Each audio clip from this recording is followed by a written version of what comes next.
Those are hard for offensive linemen when they get beat and you're going, watch out. But great job rushing the quarterback, getting him on the ground, and getting the football out. A little extra bonus. Nice job by the defense getting nasty. I don't know what you want me to do. I mean, this guy is unbelievable. He's just got such elusiveness. You see him, he's getting outside the pocket, he's making you miss, and then all of a sudden he's throwing completions. I got no answers for him. Well, you knew you were going to see it in this game, throwing the go route to one of the fastest players in all of college football. This receiver strikes fear in the heart of every defense because he's got elite track speed. He is going to blow the combine up in the 40-yard dash because of his wheels. Not able to connect with the quarterback on that one, but you know he has the defense's attention. And that's why coaches hate to see their players try to lateral the football because you don't practice it. It's just off the cuff, and that time they put it on the ground. That's a lesson for that young man moving forward. I don't think you're going to see him trying laterals anytime soon. He can throw it. He can buy time. He can run it. What can't he do? This guy's so talented.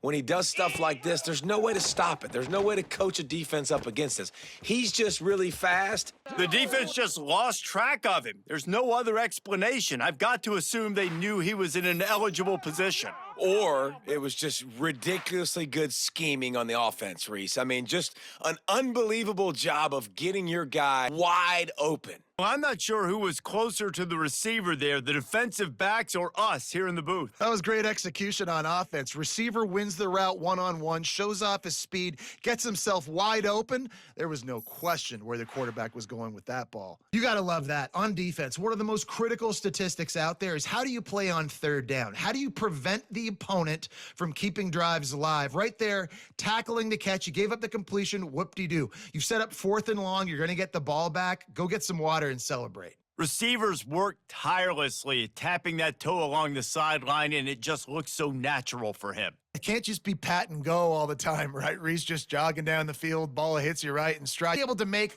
awkward body catches and do it getting your feet in bounds. That was sweet. This guy is so scary when he has the ball in his hands. He kind of reminds you, he's got a little bit of Leonard Fournette. He's got a little bit of Clyde Edwards-Helaire, you know, just that shake and bake. And when they get in the second level, DBs just don't seem to tackle this guy. You don't want to submarine. He might hurdle over you, but if you don't go in with conviction, then he's got the speed to get outside and take it the distance. This dude just makes your heart stop every time he has the ball. And they were channeling their inner Mike the Tiger. Don't you think Mike could get a big paw in there to swat that thing free the way the Bayou Bengals do? When you're the secondary and you're flying up, great job understanding. The guy's already kind of slowing down a little bit, but where do I put my head? On the football. Those DBs from LSU really understanding that flying up, making the big play. Death Valley has a well-earned rep of being intimidating. It is nice to be the quarterback to have everything on your side. And have everything quiet. It's the loudest place by far that I ever played. I mean, for an entire game, they are on their feet, yelling, screaming. Now, listen, we can't play all the words they're yelling, Reese, but they are an intimidating crowd. How about that Bayou Bengal defensive front showing some dominance? Booger McFarland, Marcus Spears-like in their pressure. And that defensive line getting to the quarterback, and they got so many guys that we could name like Spears that you just mentioned, like Booger in the past that put on that purple and gold, look good, big physical guys that fill out them uniforms and eat quarterbacks. It's nice for this D coordinator when he puts his nickel package out on the field because that nickel player he's got who subs in is good in coverage. He's also aggressive, and he does a nice job blitzing, and he can play the run. They can spy the quarterback. There's a lot of different tools this guy's got to defend against a mobile quarterback, and I think you saw a little bit right there in that nickel package now setting up 4th and long. You think LSU has just been such a breeding ground in recent years for receivers. Jamar Chase, Justin Jefferson, OBJ, Jarvis Landry, they all have the ability to make a play anywhere on the field, and that's what this guy can do. You can line him up anywhere. He can run routes at all 3 levels of the secondary. The defense has to know where he is lined up every single play. Nice catch there. I'll tell you, the Seminole passing attack has come a long way over the years. When I was playing against them back in the day, they were in the I formation every single play. Maybe it was play action. Maybe it was a shot play to the perimeter of the field. Now, they've got guys running all different kinds of routes, playing at different tempos, lining up all over the field. This dude is a guy you just have to know where he is every single snap. I can hear the defensive coordinator in the next booth yelling, "You have to wrap up." Bring your feet, 4 points of contact. You hear all those stuff from your defensive coaches. But you know what? Sometimes the guy's just better than you. He makes a play and gets in the end zone. I think about back in my day playing for the Gators, we were known as having this high-octane passing attack with Steve Spurrier, but every time we played the Seminoles and Chris Wenke, who, of course, would go on to win a Heisman Trophy, we knew that we were going to have to be executing at a high level. This guy right here, when he gets going and he gets into a groove, he just does not miss. He is able to light up the scoreboard for the Seminoles. I'll tell you, if you're going to put on a Seminole helmet, you better be dangerous with the ball in your hands at the running back position, right? You think back to the late, great Bobby Bowden. He was always able to recruit a difference maker at that position. He would have loved to have this guy in his offense because it feels like he can score a touchdown every single time he has the ball. They'll tell you that somebody's always going to pop open, but it didn't happen in time before they got the sack. No, it did not. And you know what? I'm going to remember this. Zone defense, they didn't really have an answer. They weren't ready to get rid of the football. Quarterback hesitated. I got to him and got him on the ground. Might be a good call later on in the game. How about that? Boom. I mean, you talk about power. That dude just booted that thing halfway across the field, completely flipping the field position and getting it down inside the 10. That is a nice job by that punter. Oh, nice job hauling that pass in. I'll tell you, he keeps defenses on their heels. He really does. His speed is so scary. And I think back to my days in college, we used to play against the Seminoles when they had Peter Warwick and Lavernius Coles. And because of their game-breaking ability, it put so much pressure on our defense. I'll tell you, this guy's good enough to, I think, have played on that Seminole offense, and he would have gotten some looks. This guy can make some plays. What a play by this defense with a pick six. And how about the defender? Exactly what you're supposed to do. Breaks on the football, makes the interception. Everybody on defense, we turn to offense. Go lay some blocks so my guy can get it and take it back to the house. The evolution of the Alabama offense has always been built around what does the quarterback do best? And this guy's doing a lot of things well. And we've seen some sensational ones. And to your point, I like that. Jalen Hurts, really good runner. They built it around his feet. You know, Bryce Young, Tua Tagovailoa, really good passer. More about the passing game, explosive passing plays. So they'll do whatever it takes to win. Who needs that smell salt? Goodness gracious, that linebacker just opened the eyes of the running back, running through the hole and hitting him right in the mouth.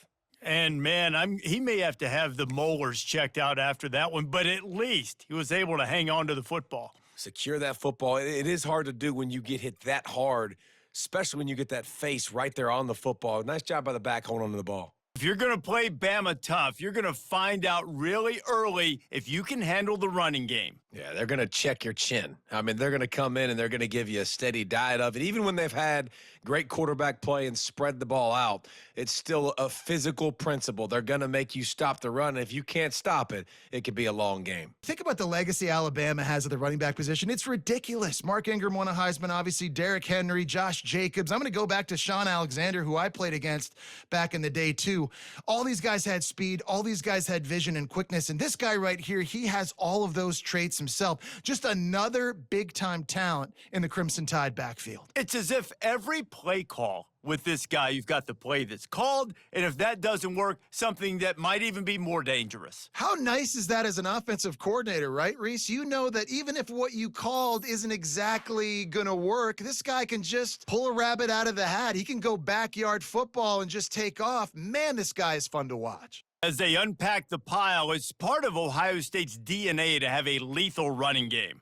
And this is a trend, Reese. We can go back as long as you want to go back, and we can go back a couple years to J.K. Dobbins, and we can go all the way back to Eddie George. They always find great running backs at Ohio State. That is what a team of this caliber is expected to do, right? They've got the better number beside their name by all the metrics, by a talent coaching standpoint. They're the superior team, and they just drove the ball in the first possession of the game, and they looked like it, scoring a touchdown and asserting their dominance. The DB saw it. He thought, don't drop it. Then thought, don't get caught. And he didn't. The pick six. Hey, these guys can play offense, too, now. Look at this. I showed you I can be a wide receiver. Coach might split him out at wide receiver next week after making that big play. But defense, great job making the interception. And you're right, doing something with it. Don't just slide down. Don't be content. Take that thing all the way back, brother. What a run for this playmaker to just elude the defense and get in for the score. And I tell you what, defensively, you can't let this guy get on the edges. You cannot give up contain. When you're defensive ends, you got to stay outside. You got to make sure you know this guy's going to scramble and try to make plays, and you got to make sure you keep him in the pocket. Defensive coordinators always preach swatting, batting at the football, and trying to punch it out, trying to dislodge the ball from the ball carrier, and boy, they did it right there. There's not a lot more beautiful in football than the play action and the open tight end. Yeah, because it freezes those linebackers and safeties because they have to come up for a second and play the run, and then the big tight ends on the back end can catch the football and make big plays. They've already lost one quarterback today. Now the backup comes in and has to take a shot. Man, I might think about protecting my QB a little better. I already lost one. Now your second guy gets hit, and you got to keep this guy healthy. You got to keep him upright. You got to protect your quarterback, man. Man, he just makes it look so fun to play quarterback. Like, he's playing his own little game. He just scrambles around, takes off. Nobody can catch him all the way to the house for 6. A quick strike, just as we expected. Yeah, and quick strikes are easy when you got such great field position. Obviously, when the offense starts in such a good spot, puts the defense in a bad position, and the offense takes advantage. And everything works out for the offense, right? They went for it on 4th and 1 earlier. It was a big decision, a big gamble. They got it, and now you pay it off with the touchdown. Head coach is loving that. Great throw here by this USC quarterback, but how about the catch by the wide receiver? And Chris, we've been saying that for decades when it comes to USC and their wide receivers. What incredible history, going way back to Len Swan. I know he was a Steeler, but it all started when he wore that USC uniform. Keyshawn Johnson had a brilliant career. So did Robert Woods. And how about Amon-Ra St. Brown and the job that he did when he was at SC? They're going to pick up a first down. Nice catch, but even a better throw to show that accuracy and efficiency from that quarterback spot. And my gosh, they have so many great quarterbacks over the years that played at USC. Go back to Carson Palmer, the year he won the Heisman. What a brilliant career he had for the men of Troy. Matt Leinart. Think back to those Norm Chow offenses and the championships that Matt Leinart won. And, of course, more recently, Caleb Williams for Lincoln Riley, running and throwing and making throws just like that. So they reached the end zone after a marathon march. How about the execution on that drive, Kirk? Well, I know a lot of times people get excited for the big plays. They're fun to watch. But what's impressive to me is an offense that can put together a long drive and then finally cap it off with a touchdown.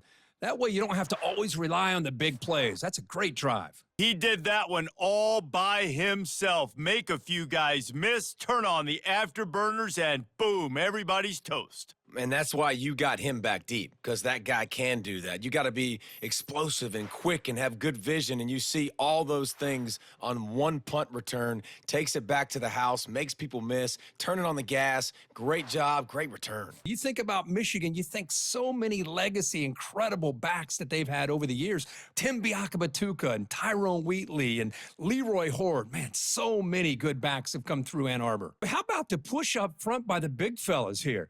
And when you can get pressure like this, that's what separates good defenses. And you think back to the Michigan teams, when they've been exceptional, they've had defensive line play just like that. You watch a completion like that, and with the efficiency, it makes you kind of think back to all the quarterbacks and receivers that they've had who've made it look this easy. Of course, you start with Tom Brady, but think of the year Brian Griese had in 1997, that national championship year. Chad Henne, going back to Elvis Kerback and all the great receivers. So this is within their history, and it's good that they're leaning on it. That's a scoop and score defense making a monster play there. Well, his eyes must have gotten so big when he saw that ball pop out, chance to pounce on it, and instead of doing it the more conservative way and just falling on it, he decides to take it to the house for a touchdown, something he'll remember for the rest of his career. So here we go. Buckle up. Alabama and LSU. This one has a history of being hard-hitting, Kirk, from the very first snap. And, Chris, it's always a game that obviously impacts the SEC standings at the end of the year and really the national rankings. So a lot at stake for both these teams. Last time they played, of course, Alabama won comfortably. That was an embarrassing day for the LSU faithful. They have not forgotten it. Chris, I don't think anybody's going to forget that loss because it was so surprising to see LSU get blown out. But they feel much better about this matchup. That is a big-time play by this defense, and the only way they can score points without getting a turnover. That should give this team a spark. The game goes back to 1895, Kirk, but as you know, it's begun to pick up intensity, this rivalry, because they are always in each other's way in the SEC.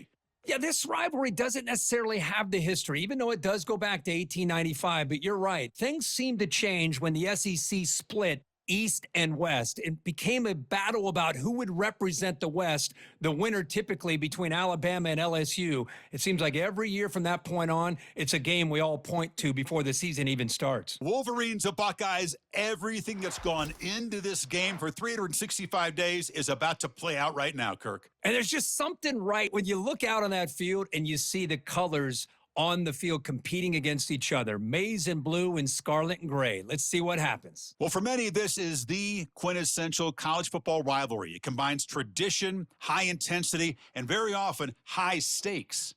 Yeah, Chris, I really think the rivalry has changed over the years. Guys in my era would tell you it was a game that was most heated, but the most respected because of the way you were recruited by both schools. There was the Woody, there was the Bo influence on the rivalry. But I think in the new social media era, I think it's more about hatred for the two schools from both sides. It's just a different feel, and we'll feel that today when these teams go at it. That's an old school leap, just up and over the defense into the end zone. That running back needs to find a picture of that touchdown up into the air. He could frame that. That's a nice score to remember. You'll recall the last time they played, the Wolverines won a very close game. That has not been forgotten in Columbus for a single minute since then. No, and if I remember right, it was the Michigan defense that really stepped up and prevailed and led them to a close victory the last time out. Let's see what happens today if the Buckeyes offense can make the adjustments. Boy, another great throw and catch here by the Buckeyes, and it just makes you think back how far this offense has come from the days of being known of 3 yards in a cloud of dust to now being one of the more efficient passing offenses in the country. Year after year, you go back to Cardell Jones and J.T. Barrett, all the way back to Troy Smith, and most recently with C.J. Stroud and Justin Fields. Just another great quarterback that we're watching here today for the Buckeyes. Sam Bam Cunningham, Bo Jackson, that's a play that legendary running backs have made. And let's not forget Herschel Walker. Yeah, it's right. You're thinking of old school running backs. It's very rare to see backs go up and over at the goal line. It's refreshing. Nice to see. Just about every man, woman, and child in this state holding their breath. There's nothing quite like the Iron Bowl's intensity. Well, Chris, you and I love college football. We love the rivalries. And this is a game that we know so much typically is at stake, not just in the rankings, but just within this state. There's such a living history to this rivalry game, Kirk. They began playing back in 1893 and so many dramatic chapters since then. Growing up in the Big Ten region, I always had an appreciation for the Iron Bowl, watching Auburn and Alabama every year. But really, it wasn't until 1996, my first year on College Game Day, when you and I were down there. Watched it firsthand. It was my first experience in seeing it, and there's just nothing like watching Auburn and Alabama in person. You'll recall the last time they played, it was the Crimson Tide making just enough plays, Kirk, to pull out a close victory. And Chris, let's face it, that's what the Iron Bowl is supposed to be about. No matter who wins the game, it's always a lot of fun when it comes down to the final few minutes. I got a feeling it's going to be like that again today. Plays like this are what Alabama offense is all about. They run the football, and then they're efficient within their passing game. Think about it. They won a couple national championships with Greg McElroy and A.J. McCarron by just being efficient and playing smart at the position and being a great complement to that running game in the defense. Just complete domination here by this Auburn defensive lineman, able to come up with that sack. And Chris, think about it over the years since you and I have been doing college football, going way back to guys that Auburn's had like Andre Bruce, such an electrifying pass rusher off the edge. Tracy Rocker, more from the inside. There's nothing quite like this. It is so hard to describe the energy, the emotion in the stadium right now. I try to tell people all around the country when they ask me about rivalry games, which is your favorite one? And until you go and watch the Army-Navy game in person, it's hard to really describe. So it's just such a treat to be here to watch this one unfold. Remember, the last time they played, Army pulled out a close victory. That was a heartbreaker for the midshipmen. Yeah, it's another game that was very, very close. Typically, they are between Army and Navy, but you're right. The Black Knights were able to prevail in a close one. Well, that is a nice job here by the fullback. But let's give credit to the offensive line as well, because when you're going up against that 3-4 look from the defense, the job of the defensive line is just to hold that offensive line off of the linebackers to make a tackle. But on that play, let's give credit. The O-line did their job. They not only handled the defensive line, but the linebackers as well, which gave the big fella room to rumble. These rivals first met, Kirk, back in 1890. If you think about all the stuff that's happened in this country since then, and yet this has been a constant. Chris, that's the thing that's so unique about this game. It's not always just about the rankings as far as the nation is concerned. It's really more about what's at stake, the pride that's on the line, and the fact it has such great tradition. And how amazing, Kirk, is it to watch a game where every single moment, every single snap just has a magnified importance for today and beyond. Well, no doubt about that. I always get such an amazing appreciation out of this game when the buildup of the game, you hear from both sides and folks that are out at sea and folks that are all over the world, not the country, but the entire world representing both Army and Navy, and they have their eyes on this game today. All the energy, the passion, the emotion of the Aggies versus the Longhorns. Why, this is a game that I think a lot of us have watched ever since we were kids. Just a game that used to be around Thanksgiving and a game all of us always look forward to watching. Can't wait to see what happens here today. Fielded in the end zone. It's Bolden. And he stopped at the 20. Tried to make something happen, but that's good coverage there. The Longhorns offense will be the first up today. So here we go. All the energy, the passion, the emotion of the Aggies versus the Longhorns. Why, this is a game that I think a lot of us have watched ever since we were kids. Just a game that used to be around Thanksgiving and a game all of us always look forward to watching. Can't wait to see what happens here today. And from the pistol formation. Play action here on first down. Quarterback leaves the pocket on the move now. Man heads out of bounds after a decent gain. Well, the last time out, Texas made just enough plays, and that was a painful loss Aggie fans have not forgotten. Well, it was a game that really got away from them late. They played well enough to win that football game, but you got to give Texas the credit for pulling it out. We'll see if that can continue today for the Longhorns. Rivalry born in 1894, Kirk, but all the twists and turns, the different conferences since then, so much has changed, but the Aggies and the Longhorns always seem to deliver. Well, it's just so much fun to be able to see these teams playing every year for many years to come because it's one of the great rivalries in the sport. Well, Kirk, how sweet is it to have the Aggies and the Longhorns back together? Realignment has cost us a lot of traditions in the sport, but this one, it's brought back together. Yeah, thank goodness you have a chance to see these teams on the field together. We've missed the rivalry. It's so much fun and one of the great historical rivalries in this sport.